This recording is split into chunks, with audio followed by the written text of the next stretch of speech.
Hey guys, today I just wanted to give you a run through of the typical process that most people go through when they're thinking about building a new home with a project builder here in Queensland. If we haven't met yet, my name's Adrian. I'm the founder of Foresight Home Planning. Prior to starting my company, I was a carpenter and a new home estimator working on projects ranging from 500,000 to 5 million. So quite a lot of custom homes and got quite a bit of experience in the industry.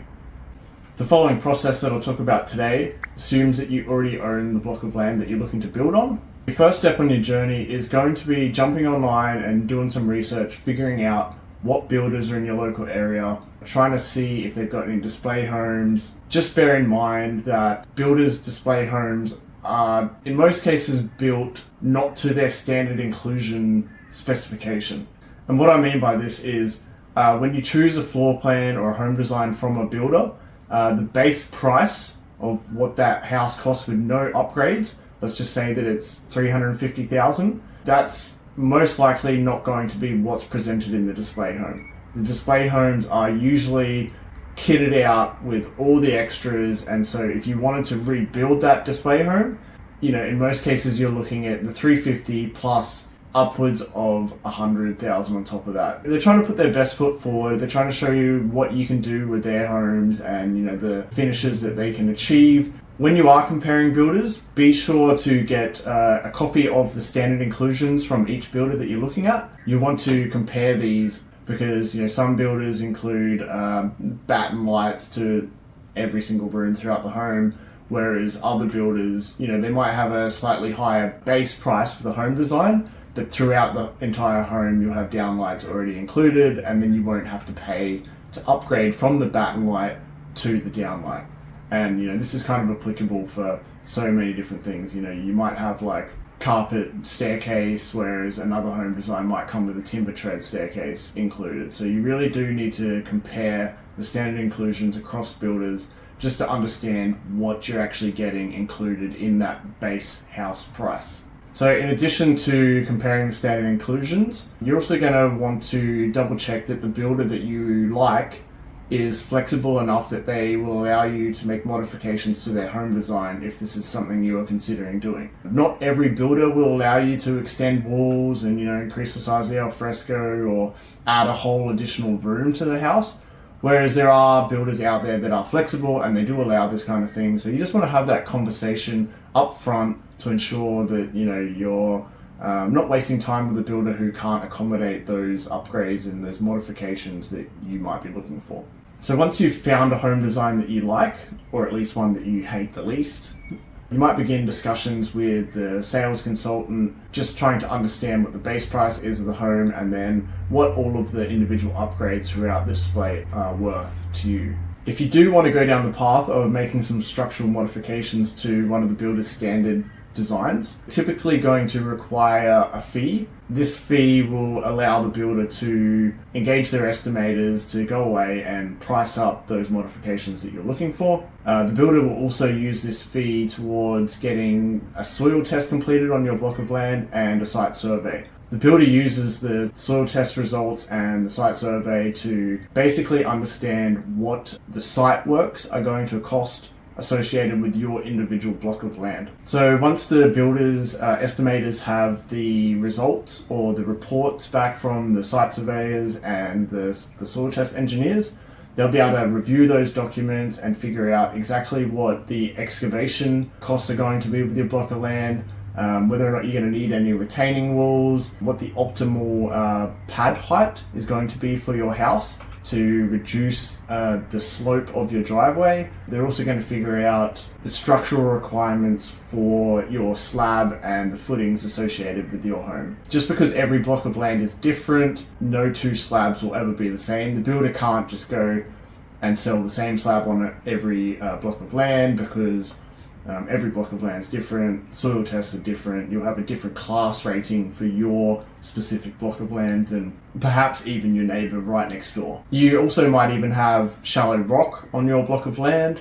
This requires the plumbers to come in with rock breaking machinery, and this is just additional costs. So these soil tests are really required to help understand what the foundation of your home is going to be built on top of and what's required to ensure that foundation is built to the engineer's requirements. Once the builder's estimators have worked out the costs associated with the site works, they can put that into your initial contract. This way you know that all of those costs in your contract are fixed and you won't have any sort of nasty surprises associated with the site works. On the other hand, I've seen it done another way as well, and this really isn't what you want. So if your builder does try to do it this way, just be cautious.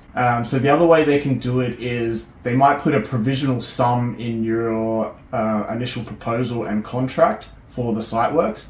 And so this provisional sum is a non-fixed price associated with the site works on your block of land. If those reports do come back after the contract has already been signed, the builder's estimators will then review those reports, and then they'll have to produce a post-contract variation to delete the provisional sum from your initial contract, and then on that variation there'll also be additional line item for the site costs and what they actually do cost, now that we know what work is required thanks to those reports. So yeah, it's quite easy to get a nice little surprise there, a nasty little surprise actually, if your provisional sum was lower than it needed to be, and then the builder's estimators try to fix the site work costs higher than the provisional sum. So ideally we want the builders to fix the site work costs prior to signing a contract, just so that you know what the total cost of those site works are going to be. So once the site costs are fixed and you've agreed with the builder about any sort of structural modifications that you're looking at doing and the pricing on those modifications, you'll potentially sign off on a new home proposal. And this just gives the builder the go-ahead that you're ready to review a final contract. And if everything on that final contract lines up with what you're looking to build, you are then ready to sign that contract once you've had a legal professional or a lawyer review it for you. In addition to your builder's contract, the builder will also provide you with either QBCC contract or HIA contract. Both of these contracts are quite common throughout Queensland. It's really up to the builder to decide which one that they want to use, and they can also modify the clauses within these contracts. They're effectively just a template, and then the builders are open to tweak them if they would like to. So yeah, it really does pay to review all the clauses, because you just don't want to be agreeing to some sort of terms that don't benefit you or can put you in a bit of a peculiar sort of position later on down the track. I know at this early point in your process of planning a new home that everybody is really friendly and you're not really getting any vibes that anything could go wrong, but things can definitely go wrong, and it's very important to understand the contracts that you're agreeing to in advance, just so that you're aware of the clauses in the contract that the builder can hold you to, and you're not caught off guard if they do try to hold you to those clauses.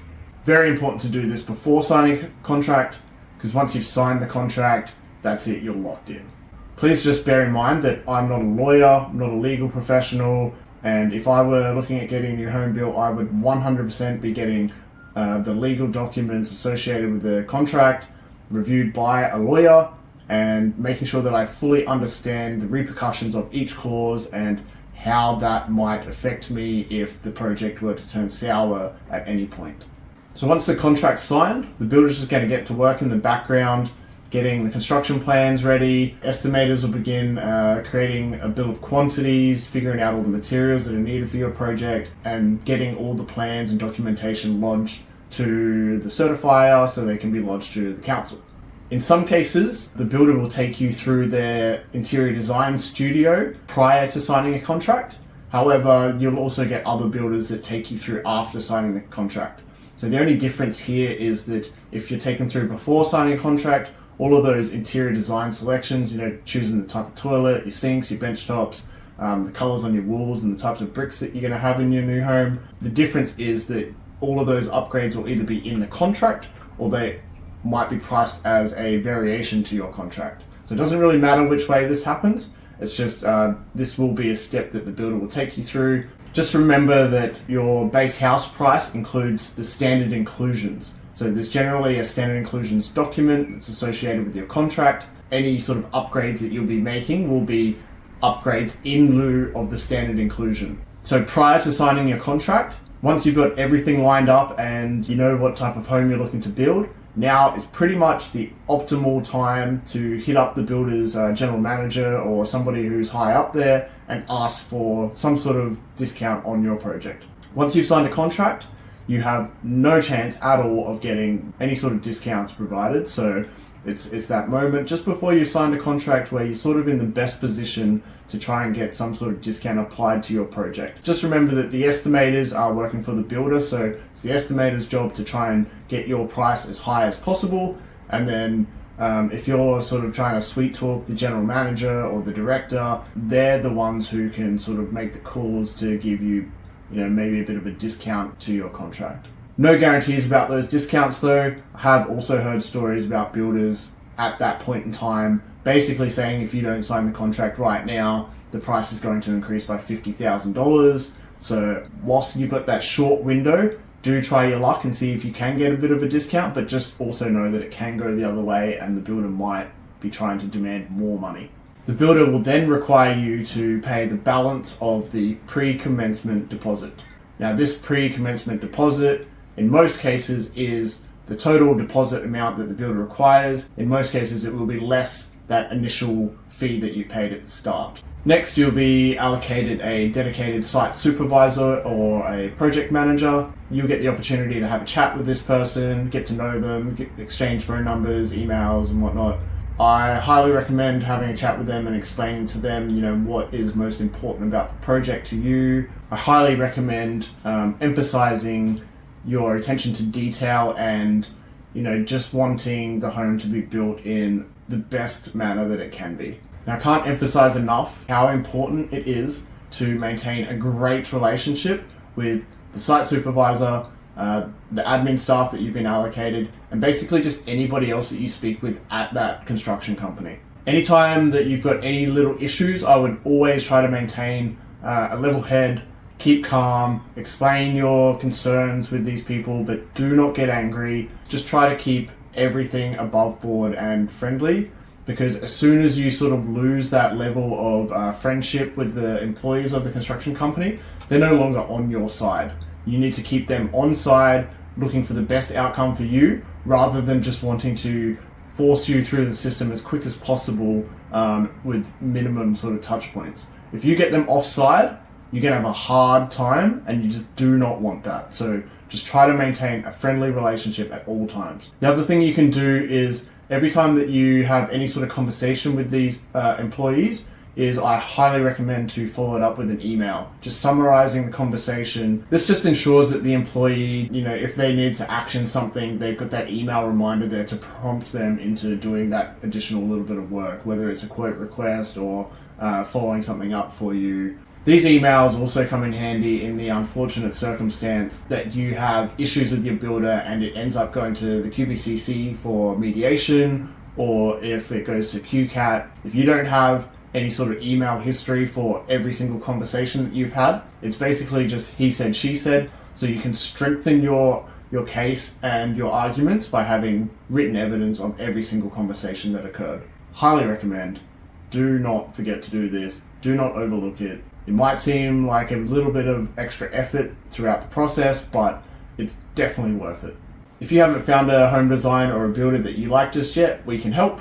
My company, Foresight Home Planning, specializes in helping people plan homes that are tailored to their unique needs.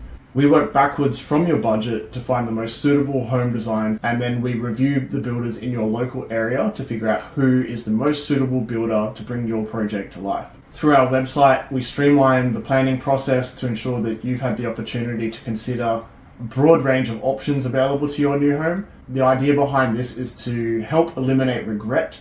The last thing I want is for you to have your home complete and then realize, I would have loved this or that, or can't believe I overlooked this feature that, would have been great for the home, but now it's too late. So we present to you a broad range of options that you can include in your home at the very beginning, and that way you've had the opportunity to just say yes or no, I do or I don't want this.